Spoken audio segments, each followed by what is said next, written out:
はいどうも、神社先生です。今回は三重県伊勢市伊勢神宮外宮豊受大神宮にやってまいりました。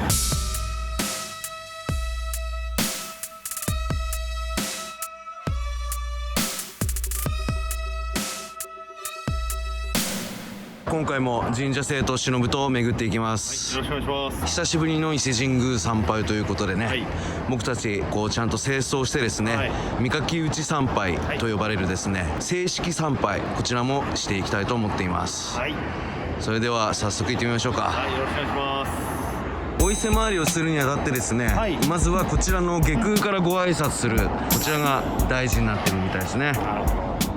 伊勢神宮は皇室の祖先神をお祭りする日本の総氏神で最も格式の高い神社とされています。正式名称は神宮で、内宮こと皇大神宮、外宮こと豊受大神宮の両正宮のほか、14の別宮、109の摂社、末社、所管社、合わせて125社の総称です。今回はこの神宮125社を3日間かけて全て参拝していきます。3日目の最終日はついに外宮と内宮の両正宮と周辺の摂末社やお祓い町などを巡っていきます。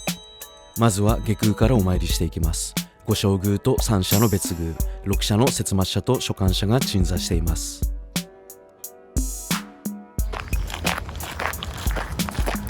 さあ、あちらの橋を渡ったら聖域ですね。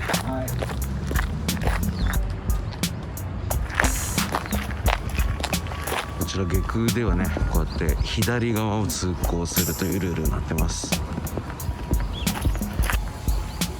入ってね、すぐ左手側に手水舎があるので、こちらでまずは手をお清めいたしましょう。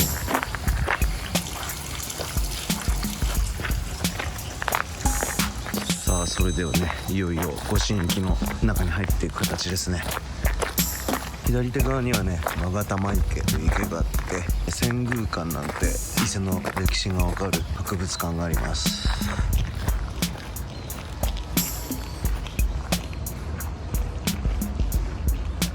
豊受大神宮はおよそ1600年前の第21代有暦天皇の時代、すでに内宮に祀られていた天照大神が天皇の夢に現れ、丹波の国の豊受大神を呼び寄せるようにと告げたことから、天照に奉納する食事を司る御血神として現在の地に豊受の大神をお祭りしたのが創建とされています。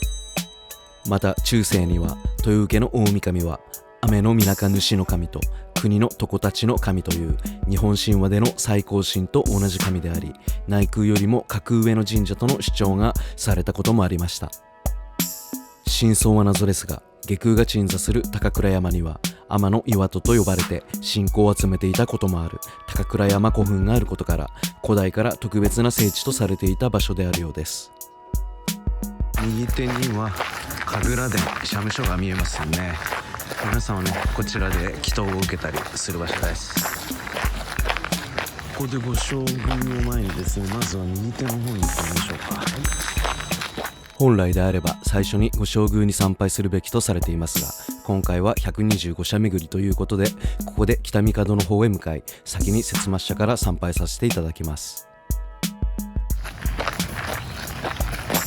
こちらの先に見えるのが忌火屋殿ですね。神様へのお食事をね、準備する場所なんです。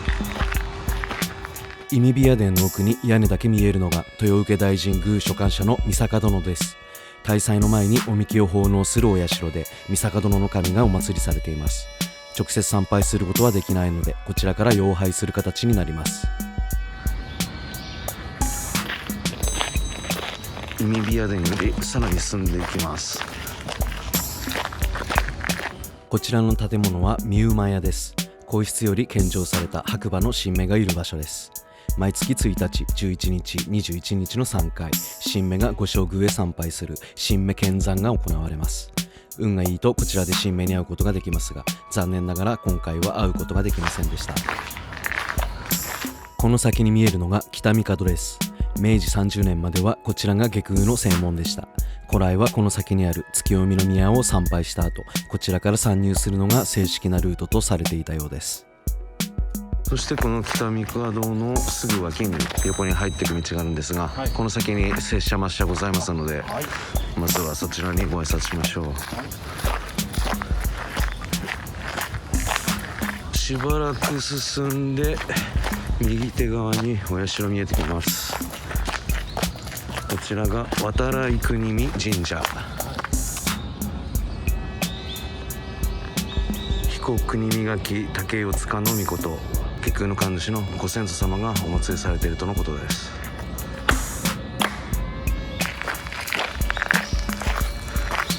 さらに奥に進んでいきます。境内に至るところにね、すごい巨木がございますね。すぐ先に見えるのが大津神社、芦原の神がお祭りされてます。五十鈴川河口の守護神と言われています。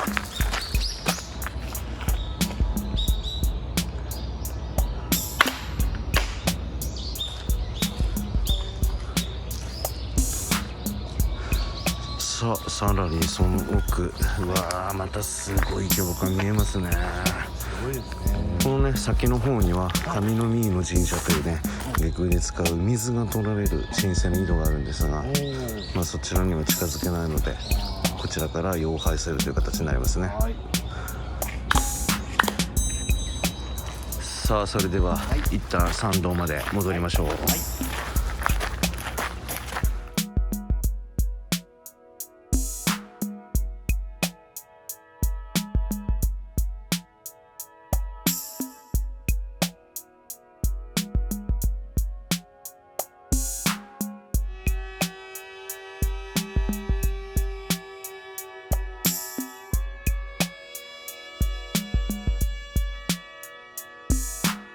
さあ、社務所のところまで戻ってまいりました。神楽殿の向かいにある榊が一本立った石畳が宮の巡りの神です。地域の四方の教会を守護する神様とされ、社殿を持たない古代の形態を残しています。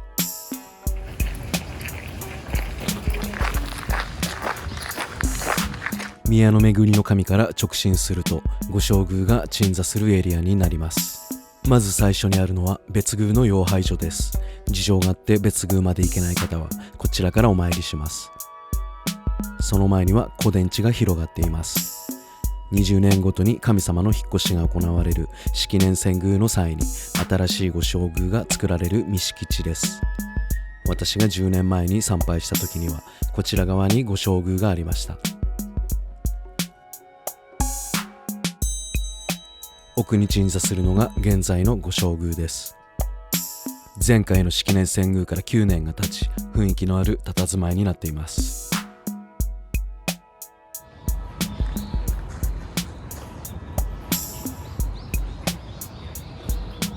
今回は正式参拝をさせていただくということもあり、先に別宮の方からお参りさせていただきます。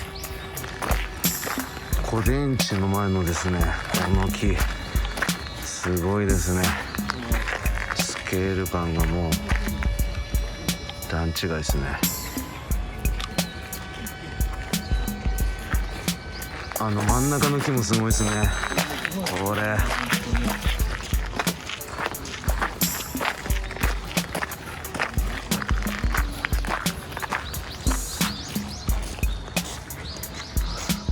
古殿地の御正殿があった位置には大家と呼ばれる小屋があります。御正宮の中で最も重要で特別な柱が埋まっていて覆い隠されていると言われています。伊勢神宮最大の秘密と言っても過言ではない、あまりにも神聖な場所です。古殿地の前には三石と呼ばれる石積みがあります。こちらはお祓いをする場所なので手をかざしたりする行為はやめるべきだそうです。別宮養拝所が向く方向に重要な別宮が鎮座していますので、そちらへ向かいます。こちらの橋としてかかっている大岩が亀石です。下空の裏山にある高倉山古墳の蓋が運ばれたものという説があります。微妙に亀っぽい形。さあ、まずは正面の階段を上って上を目指しましょう。こちらにはね、豊受大神宮で一番の別宮である高宮が鎮座しています。豊受大神の荒御霊がお祭りされているとのことです。下空の中でもね、本来はこちらの高宮が一番重要なんじゃないかという話もあるようです。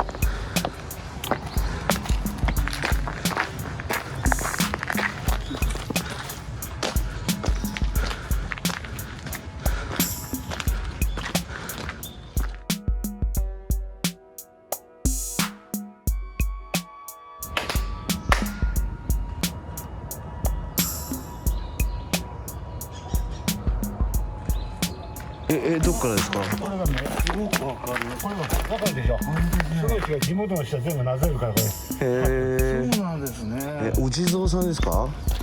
ピコとは口がこうなってるでしょ。はいはい。ここは左側通行やね。じゃあ気づかないですね。7割ぐらい踏む。そうだ。じゃあみんなそれを一緒にしたらちょっとびっくりしようで。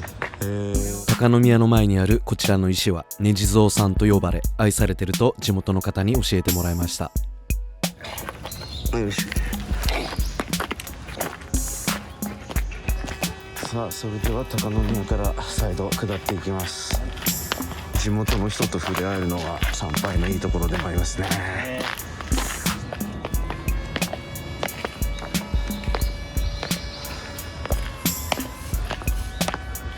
さあこちらが別宮風の宮、4月彦の御事、4月戸の御事、風の神がお祭りされています。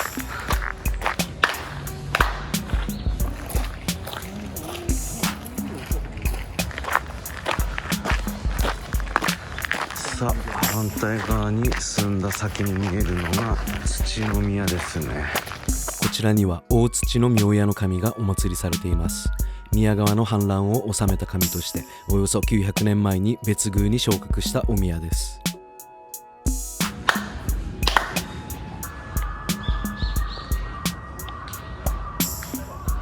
さあ土の宮からさらに森の奥の方へ進んでいきます。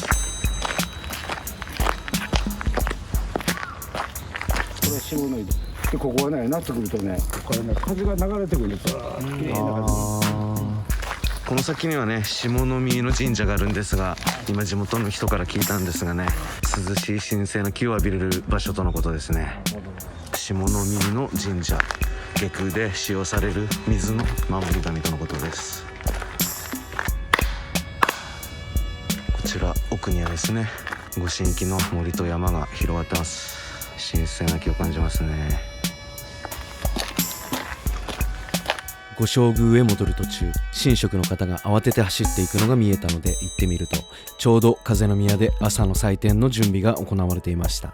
お米の収穫に感謝するお祭りの新滑祭も近かったので、板垣には奉納された稲穂がかけられていました。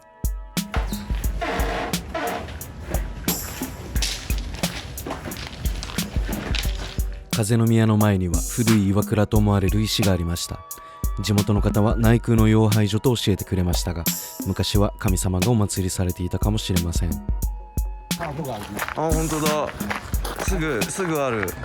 風の宮の小電池側の石垣にはハート型の石があることも教えていただきました。撫でてみたら恋愛運があるかもしれないですね。いや、これはいい情報です。ありがとうございます。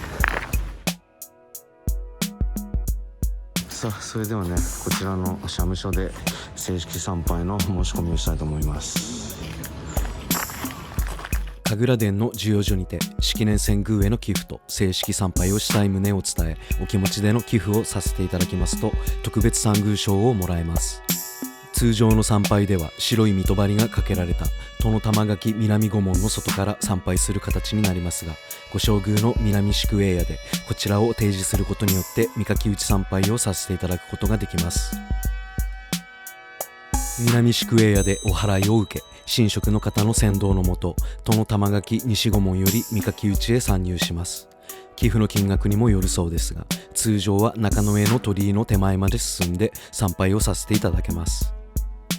御垣内では今まで感じたことがないほどの正常な空気感、重すぎるほどの悠久の時間や神聖さを感じることができます。当然個人的なお願い事などをするべきではありませんし、ふさわしい清掃や真剣な参拝の気持ちが必要となるため、軽々しくお勧めすることはできないのですが、特別な体験をすることができる素晴らしい機会です。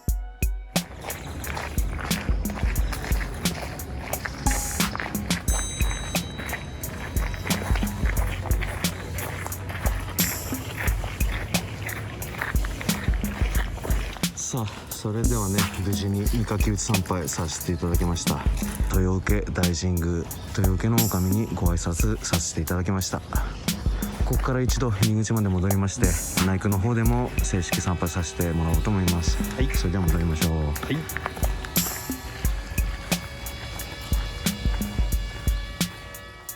ちょっと下空の参道をぷらついてみましょうか。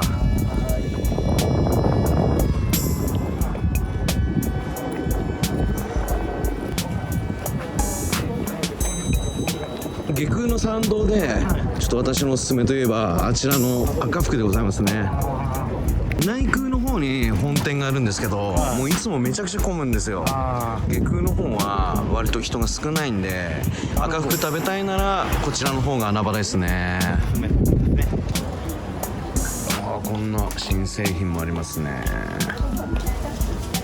こちらが赤福餅と赤福のぜんざいですね。もうこちらも至高の一品なんでね、皆さんもぜひね食べてみてもらいたいです。いいですね。ごちそうさまです。いよいよ最後に巡るのは内宮のエリアです。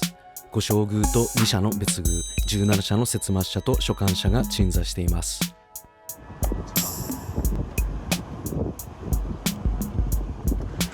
さあ、それではね、内宮の駐車場までやってきました。ここからお祓い町を抜けて内宮を目指したいと思います。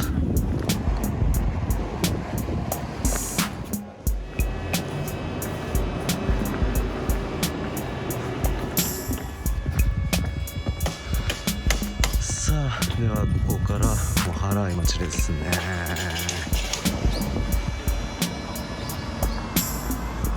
郵便局なんかでも雰囲気あります。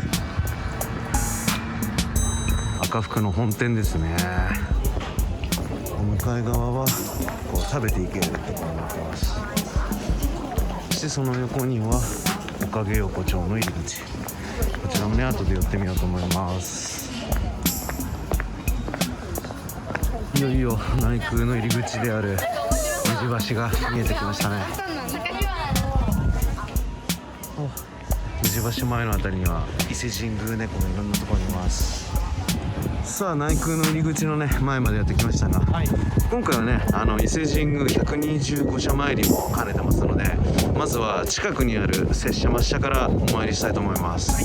なのでこちら右手の方に向かう感じですね。ちょっと歩いたねあそこの奥に見えます。こちらの駐車場の奥に鎮座してますね。こちらが愛戸橋姫神社、宇治橋を守る神様がお祭りされてます。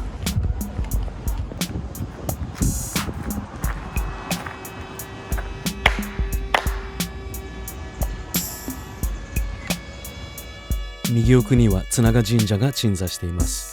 この辺りは五十鈴川の船着き場だったと言われ、水の神の砂賀姫の命がお祭りされています。そして新川姫の命をお祭りする新川神社、高見神の命をお祭りする岩井神社が同じお社を共有している五道座になっています。すべて水や川に関わる神様です。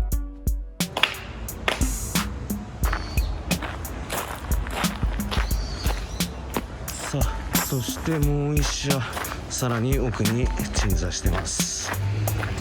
こちらにもすごい大木があります。これはまたすごいなあ。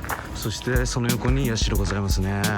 こちら大水神社には大山積の御親の命、山の神様ですね。そして五道座で川合神社、こちらは細川の水の神。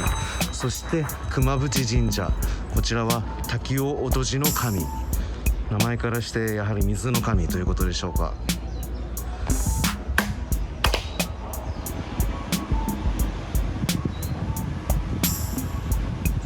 さあ、それでは内宮近くの拙者はお参りさせていただいたので、いよいよ内宮を目指してみたいと思います。さあ、では宇治橋の前に戻ってきました。今日は平日なんですが、なかなか賑わってますね。さあ、それでは鳥居をくぐって宇治橋を渡っていきます。いざご神域へ入っていきます。内宮では右側通行になってますのでご注意ください。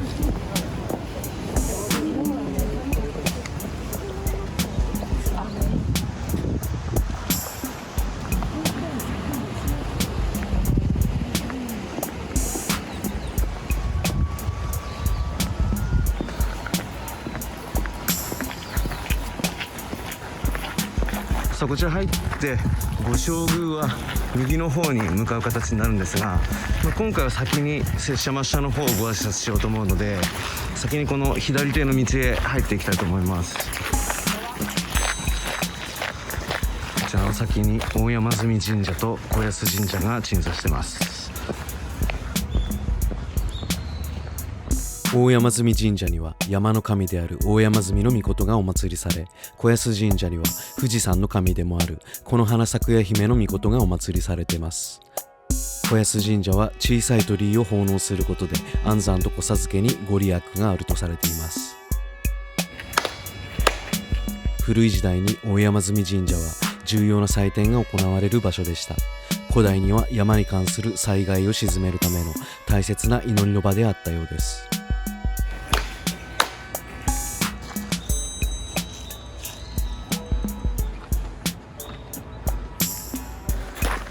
さあ、それでは御正宮を目指して戻っていきたいと思います。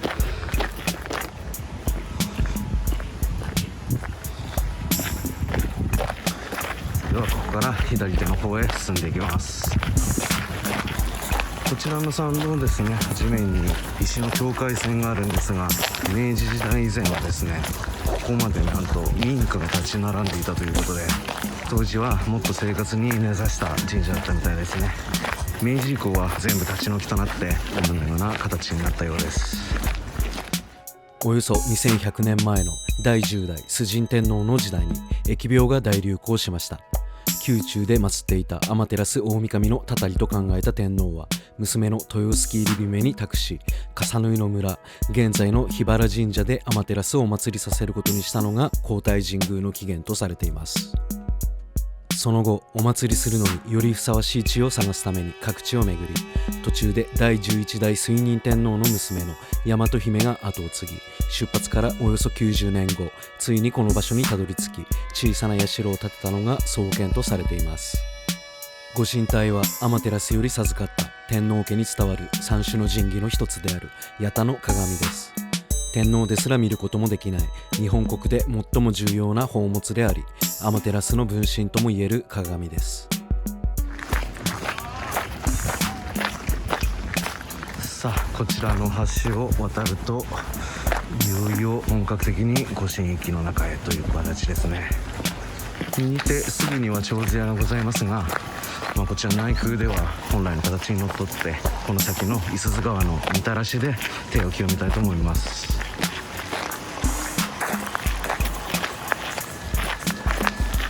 鳥居をくぐると右手の方の五十鈴川へと降りることができます。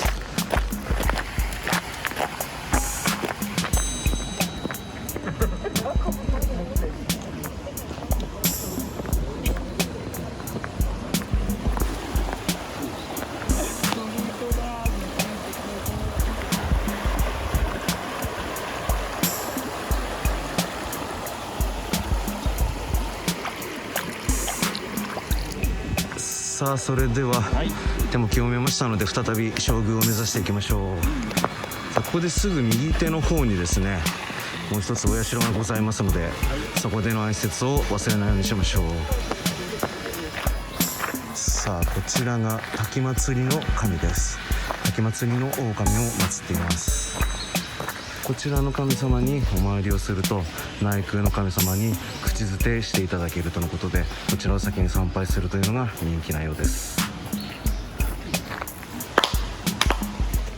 先祭りの神も理由は不明ですが、社殿を持たない古代の形を残しています。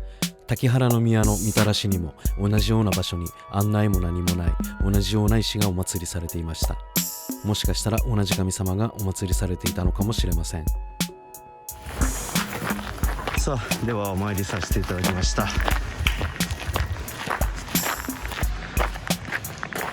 さあ、ここから御正宮は左の方向なんですが、先にこの右手の橋を渡ってそちらの別宮にお参りいたします。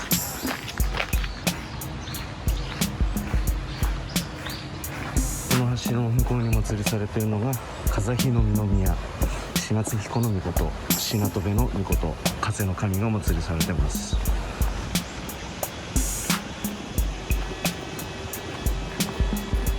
こちらの風日の宮と下空の風の宮はもともとは風神の社と風の社という小さな末社でした。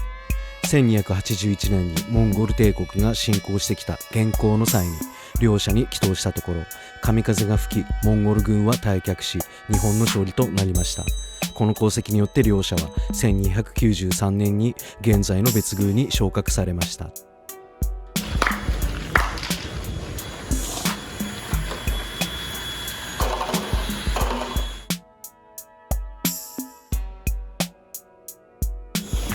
さあ、それでは再び橋を戻っていきます。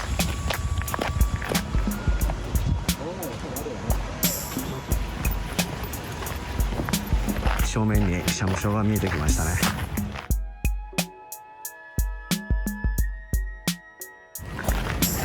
そしてこの先が御正宮となっています。こちらね、神楽殿のすぐ横にもお社がいくつかあるので、ちょっと見逃さないようにしたいと思います。今何やら工事されてますね。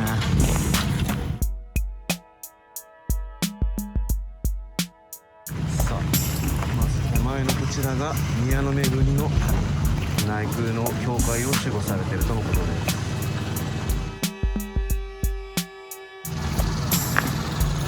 さあ、そしてこの背後にもお社がございます。こちらが雪の三倉の神、蔵の守護神です。そしてこちらが三坂殿の神、お酒の神様が祀られています。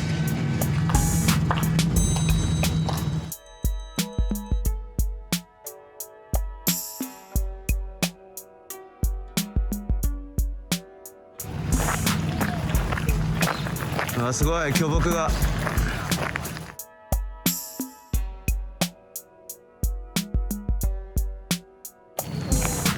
それではですね、このまま右奥に進むと御正宮なんですが、今回はね、先に左手の方に行って別宮の荒祭の宮、こちらを参拝したいと思います。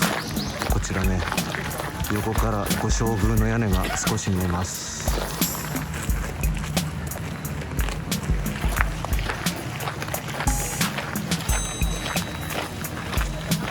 左手に見えるこちらが三重の三倉でございますね。神宮の神殿で採れたお米を一時的に保管するところのようです。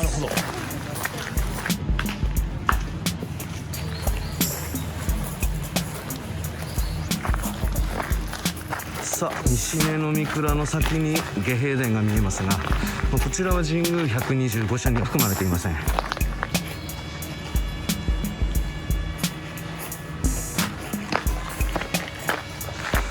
それでは荒祭の宮を目指していきます。御正宮の真裏ですね。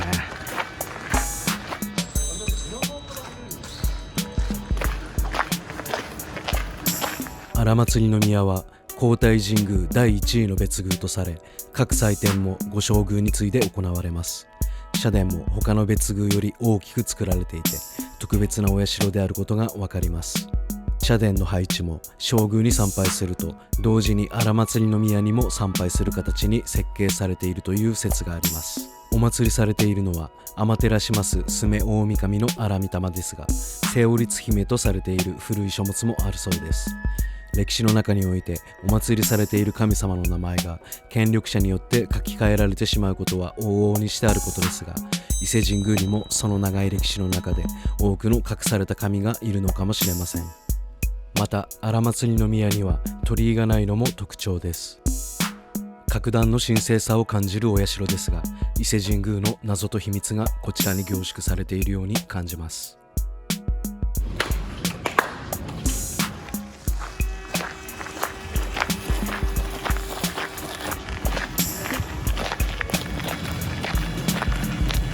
宮の恵の神のところまで戻ってきたので、ここから再度将軍を目指します。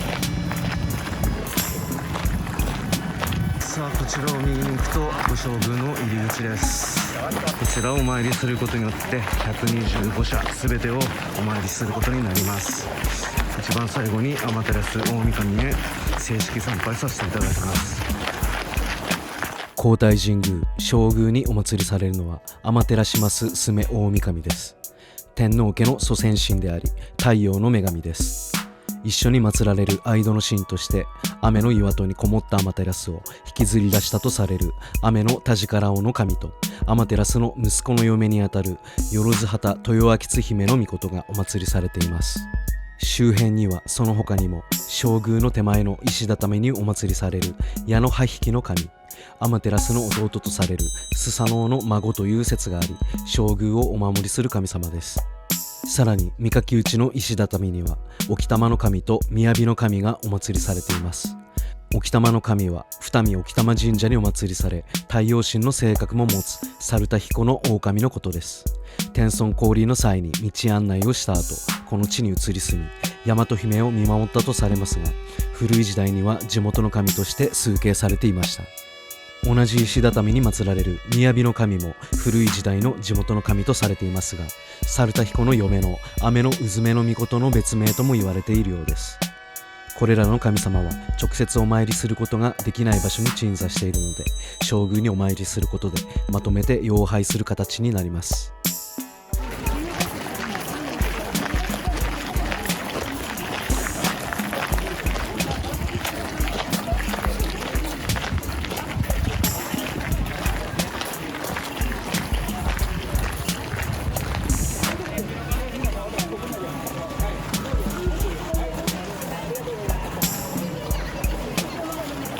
撮影はここまでとなります。では正式参拝をしてまいります。正式に参拝させていただきました。晴れた日に特別な気持ちで参拝することができました。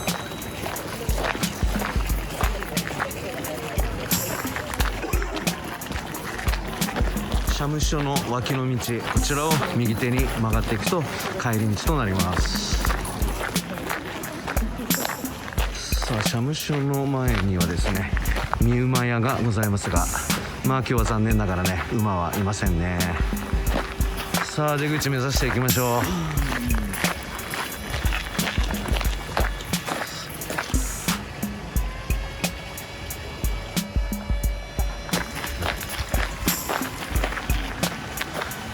こちら正面にも三馬屋ございますね。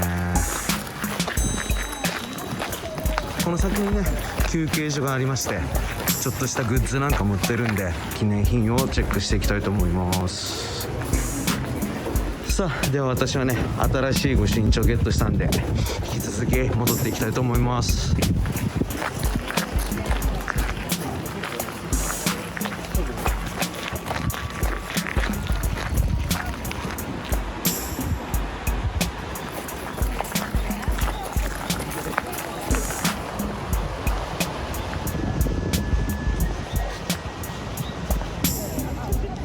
さあ、それでは皇大神宮参拝させていただきました、そして伊勢神宮125社全て参拝させていただきました、なかなか3日間ハードな旅でしたが、本当に特別な参拝になったと思います、全てのね社に参拝するのはなかなか難しいと思いますが、せめて別宮とね下宮内宮、こちらをね参拝していただきたいと思います、ぜひ皆さんも参拝してみてください、それではね、無事にね参拝も終わりましたので、お祓い町ちょっと食べ歩きしたいところですが、めちゃくちゃ混んでますねこれ。こ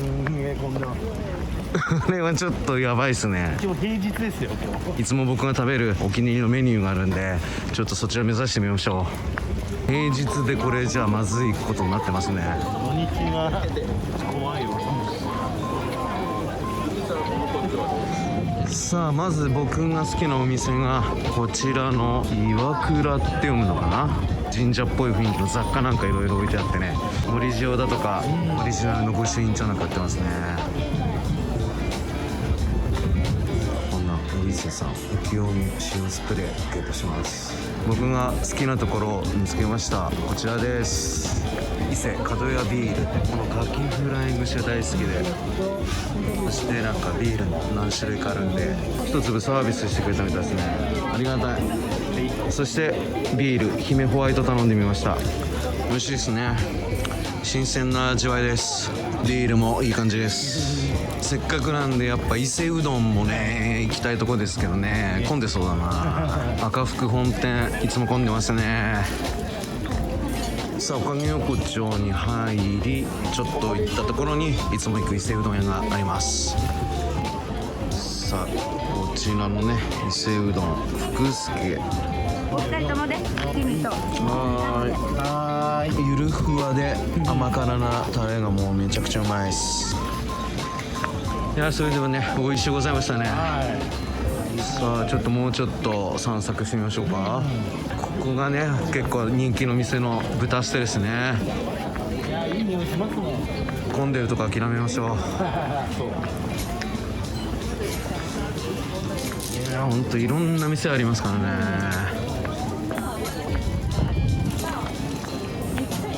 練り物屋さんありましたね。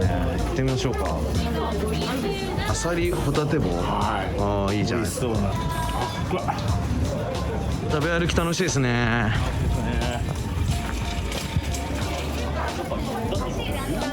肉まんゲットしました。肉まん美味しいです。さあそして私は生ビール追加でございます。いやー食べ歩き楽しいな。いい匂いの棒を神社生徒が買いたいみたいです。くつろぎ屋さんどうですか。こうゲットですね。もう伊勢参拝最高ですね。楽しんでますね。本当にいい参拝ができました。は本当に伊勢神宮ありがとうございました。対応に感謝。